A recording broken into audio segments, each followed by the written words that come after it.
Alright, assalamualaikum everyone. Click on the top right link of this video to get into Discord. And yes, 6 more days to close the private. But today I want to show you, just before I get into the BONK TA, that why I do say private and what's the benefit of private. You see, back in October, 1 month ago, there are few people who watched this video, 26 people. And I had a video called our 2-3x plan for 2024.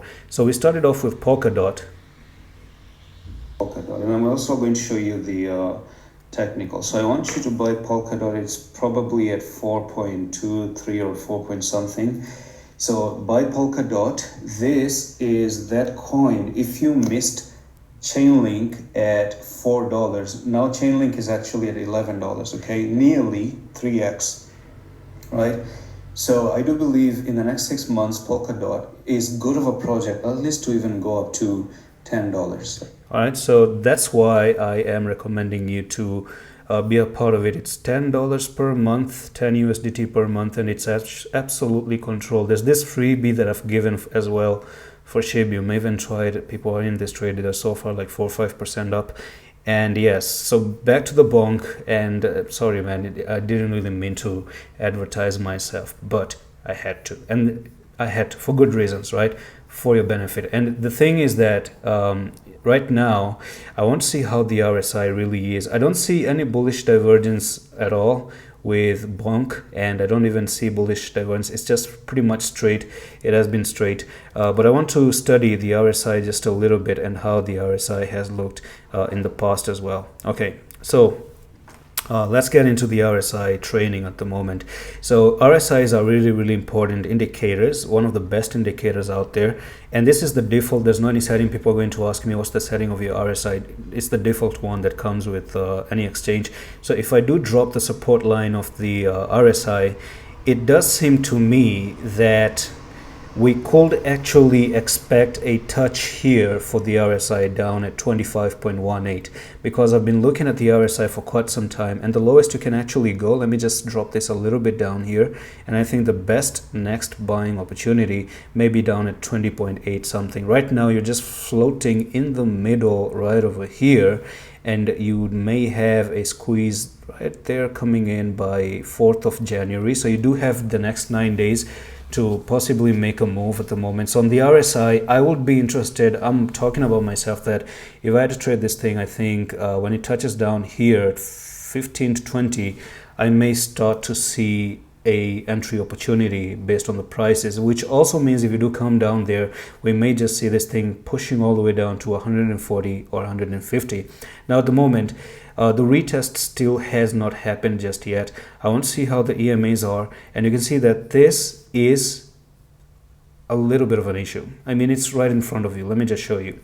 Never have you ever since 30th of November here, so starting from 30th of November and nearly 26 days later, on the 4-hour time frame, you can see that the EMAs, this is for the first time. If you now you zoom in right there, you are closing below the EMA right in front of you. So this is a bearish crossover on the 4-hour time frame, right?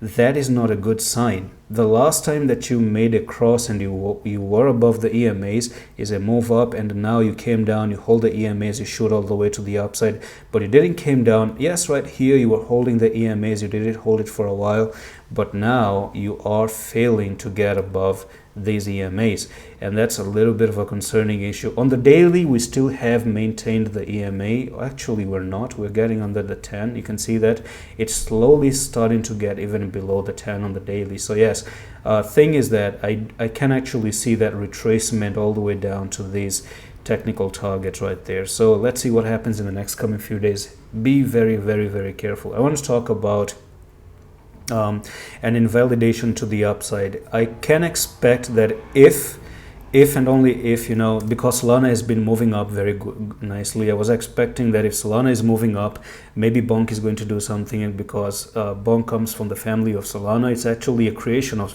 from Solana.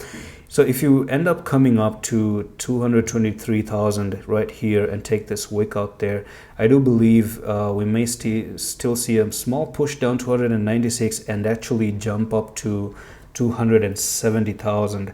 We still have chances for that to happen as well, because the last time you were under the EMAs, you crawled back right above the EMA. So you could actually do the very same thing where you're under the EMAs and crawl back up very quickly. So that's the thing that I want you to keep in mind. But my personal idea on BONK, personally, as I said yesterday, is you have to retest. Probably you should be retesting. Yes, there are scenarios and cases where you could just pop up to this technical target, but I think a lot of stop losses are set right over here, and we may see a stop being taken, another stop being taken, touched down to 140 or 140,000 here, and retest this broken trend line finally and move all the way to the upside. And this is similar to how ICP looks like, and I'm going to show you ICP at the moment, and exactly what I was talking about ICP. So you had the ICP trend line 1, 2, 3, 4, you broke above, you came for the retest, and you see that retest